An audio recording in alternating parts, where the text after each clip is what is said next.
বিসমিল্লাহির রহমানির রহিম রব্বি ইশরাহ লি সাদরি ওয়া ইয়াসসির লি আমরি ওয়াহলুল উকদাতাম মিন লিসানি ইয়াফকাহু কওলি। প্রিয় শিক্ষার্থী বন্ধুরা, আমি মোহাম্মদ মানিক রতন আবারও হাজির হয়ে গেলাম ইজি ইংলিশ ফার্স্ট পেপার বই থেকে 37 নাম্বার আনসিন কম্প্রিহেনশনের সলিউশন নিয়ে। সো কলিজার ভাই বোন, লেটস গেট স্টার্টেড। আমরা 37 নাম্বার যে আনসিন কম্প্রিহেনশন আছে, দেওয়া আছে read the following text carefully and answer the question number 4 and 5। 4 এবং 5 নম্বর প্রশ্নটা সলিউশন করতে হবে। আগে এই যে প্যাসেজটা দেওয়া আছে এটা আগে মনোযোগ দিয়ে ভালো করে পড়তে হবে। উইলিয়াম ব্লেক, তার মানে ঘটনা যে দেওয়া আছে এটা উইলিয়াম ব্লেককে নিয়ে, যে কবি বলছে পোয়েট অ্যান্ড আর্টিস্ট, একজন কবি এবং শিল্পী। Was born in London in 1757, 1757 সালে লন্ডনে জন্মগ্রহণ করেন। ডুরিং হিজ আর্লি ইয়ার্স, ছোটবেলাতেই অর্থাৎ ছেলেবেলাতেই, he showed himself as a dreamer and visionary. ছোটবেলাতে তিনি নিজেকে একজন স্বপ্নচারী ও কল্পনাবিলাসী হিসেবে প্রকাশ করেন, মানে তিনি অনেক বেশি স্বপ্নচারী মানুষ ছিলেন, কল্পনাবিলাসী মানুষ ছিলেন। Beyond learning to read and write, he received no education but began to copy prints and write verses at the age of 10। পড়ালেখা শেখার বাইরে তিনি কোনো প্রকার প্রাতিষ্ঠানিক শিক্ষা লাভ করেনি, মানে পড়ালেখা শেখার বাইরে, পড়ালেখাটাই শুধু করছেন, এর বাইরে কোনো প্রাতিষ্ঠানিক শিক্ষা যে লাভ করার কথা তিনি শিক্ষা লাভ করেনি। কিন্তু মাত্র 10 বছর বয়সেই তিনি মুদ্রণ অনুলিপি করতে এবং কবিতা লিখতে আরম্ভ করেন। মুদ্রণ অনুলিপি অর্থাৎ কোনো কিছু তিনি কপি করতে পারতেন এবং এটা কি করতে পারতেন, লিখতে আরম্ভ করলেন। At the age of 14, 14 বছর বয়সে he was apprenticed to an engraver, মানে 14 বছর বয়সে তিনি একজন, এই যে এনগ্রেভার এটার বাংলা অর্থ হচ্ছে খোদাইকারক, অর্থাৎ কাঠ অথবা কোনো কিছুর উপরে খোদাই করে মানুষ যে লেখাগুলো লেখে এগুলোকে বলা হয় এনগ্রেভার। আর অ্যাপ্রেন্টিস এটা হচ্ছে শিক্ষানবিশ। অ্যাপ্রেন্টিস এটাকে কি বলা হয়? শিক্ষানবিশ। ওকে, এরপরে এসে দেখেন পরেরটাতে বলল he married Catherine Boucher at the age of 25. 25 বছর বয়সে তিনি ক্যাথরিন ভাউচার নামে একজনকে বিয়ে করেন। ওকে, তারপরে দেখেন পরের লাইনে বলছে he married Catherine Boucher at the age of 25 and shortly afterwards set up a print shop. অর্থাৎ ভাউচারকে বিবাহ করেন এবং কিছুদিন পরেই তিনি একটি ছাপাখানা প্রতিষ্ঠা করেন। অর্থাৎ shortly after set up a print, অল্প দিন পরেই তিনি একটা কি করেন, ছাপাখানা সেট আপ করেন বা প্রতিষ্ঠা করেন। Patron of him provided him a cottage on the Sussex coast. Sussex যে শহর এর তীরবর্তী, তার এক পৃষ্ঠপোষক তাকে সাসেক্সের তীরবর্তী অঞ্চলে একটি কুটিরের সংস্থা করে দেন, মানে দোকান করার জন্য। নেক্সট ওয়ান বলছে he spent all his life in London, তিনি তার পুরো জীবন লন্ডনে কাটাইছেন। The poet Sketches, a collection of his early poems, was published in 1783. তার মানে দ্য পোয়েট স্কেচেস তার প্রথম দিকের কাব্য সংকলন, এটা হচ্ছে তার প্রথম দিককার কাব্য সংকলন, যা 1783 সালে প্রকাশিত হয়।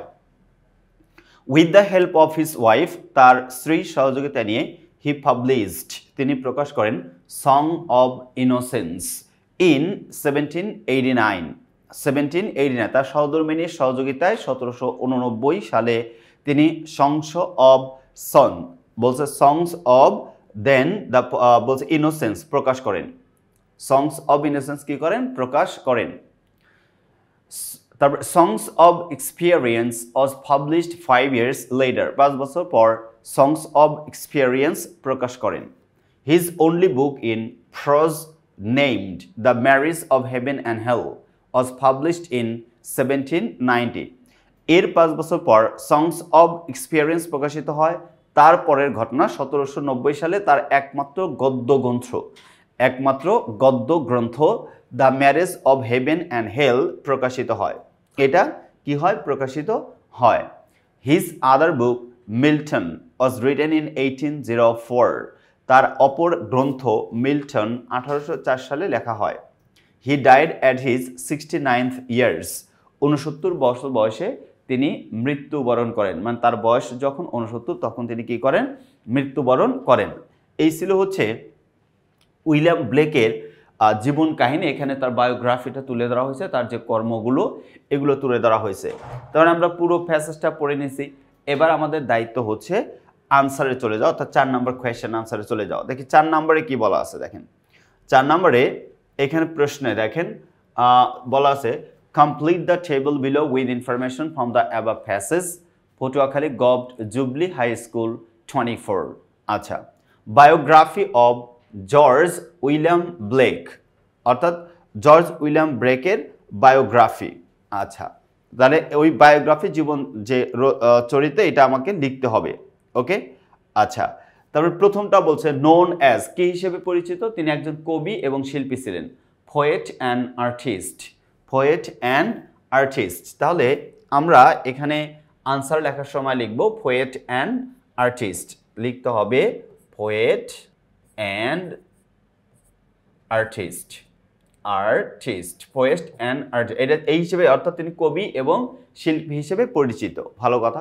হু what event time, birth in 1757, এখানে কোনো ফিল ইন দ্য ব্ল্যাঙ্কস দেওয়া নাই, আমাদের ইনফরমেশন দেওয়ার দরকার নাই। ক্যাথরিন বাউচার, ইভেন্ট ইন 1782, 1782-তে তার কি মানে ঘটনা ইভেন্ট এটা তার দিতে হবে। 1782-তে তিনি বিবাহ বন্ধনে আবদ্ধ হন, তার মানে বিয়ে করেন। আমরা এটা দেব হচ্ছে married, married, married in 1782। A cottage on the Sussex coast, অর্থাৎ সাসেক্স কোস্টে তীরবর্তী তাকে একটা কটেজ দেওয়া হয়েছিল। কার দ্বারা দেওয়া হয়েছিল? Was provided by a patron, অর্থাৎ একজন দাতা তাকে এটা দিয়েছিলেন। তাহলে cottage was provided by a patron, by a patron. A cottage on the Sussex coast was provided by a patron, একজন দাতা তাকে একটা কি দিয়েছিল? কটেজ দিয়েছিল ছাপাখানার জন্য, সেট আপে print. Next one, was published in 1794, 1794 সালে কি প্রকাশিত হয়েছিল? তার একটা 1794 সালে তো তার একটা ইয়া ছিল,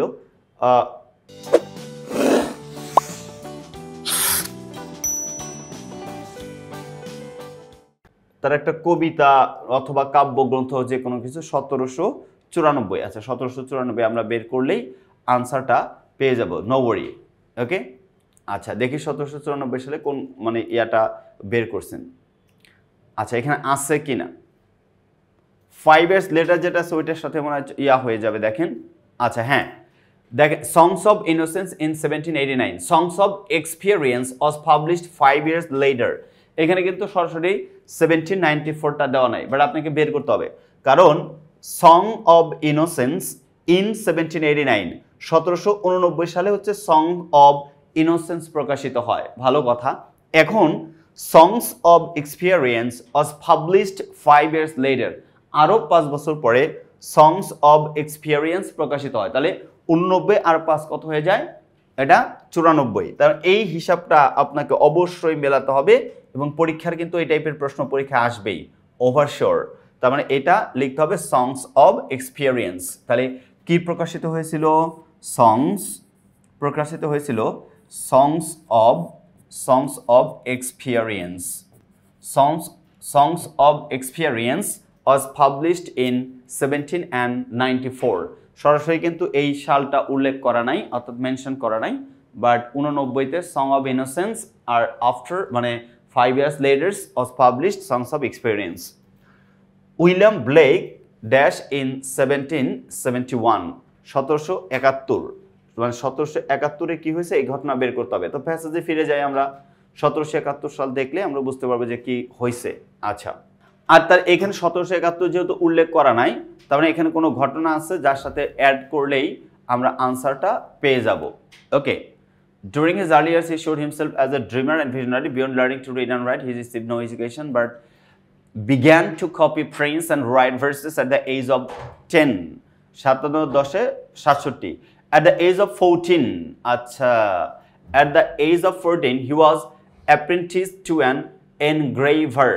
14, তাহলে এখানে 14 আর 57, তাহলে 4 7 11 71। ওকে, কি বের করছে? অ্যাপ্রেন্টিস, তিনি ছিলেন অ্যাপ্রেন্টিস টু অ্যান এনগ্রেভার, তিনি ছিলেন হচ্ছে মানে খোদাই করে খোদাই করে কোনো কিছু লেখা যে শিল্পী ওনাকে বলা হয় হচ্ছে খোদাইকারক, এনগ্রেভার বলা হয়। এনগ্রেভ মানে খোদাই করে লেখা, আর নাউন হচ্ছে এনগ্রেভার, খোদাইকারক।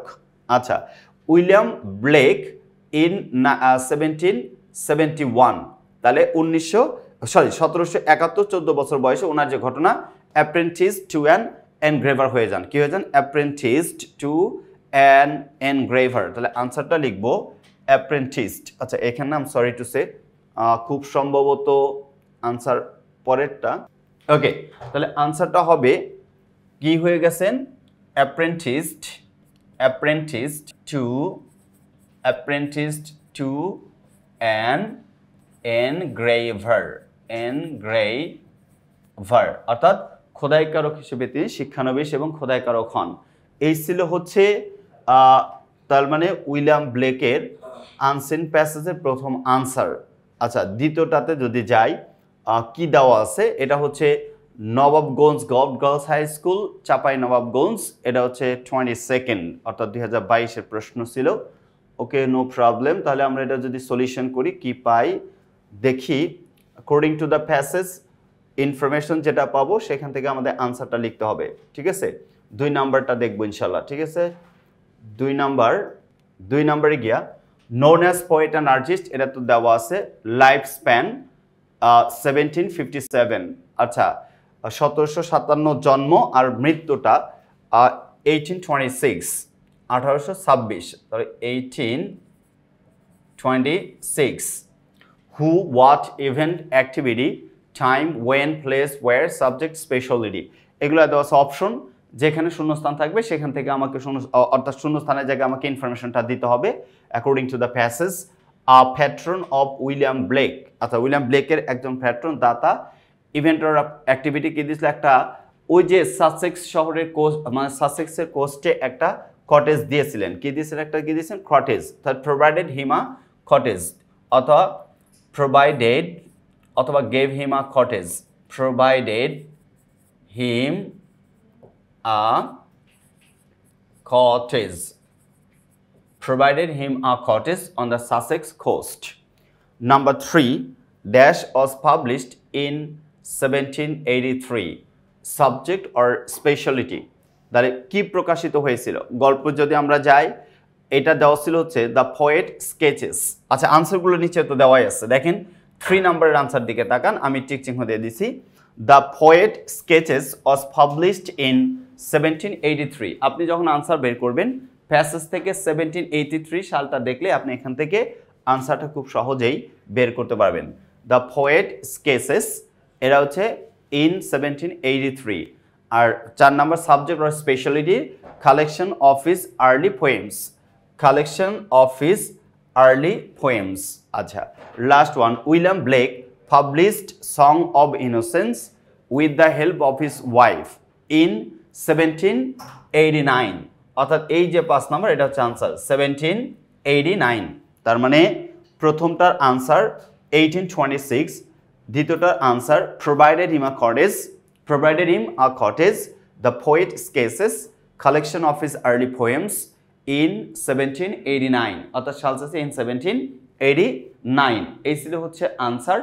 এইবার যদি আমরা 5 নম্বর প্রশ্নের আনসারে যাই, অর্থাৎ আমাকে লিখতে হবে হচ্ছে summary. Write a summary of the above passage in your own words.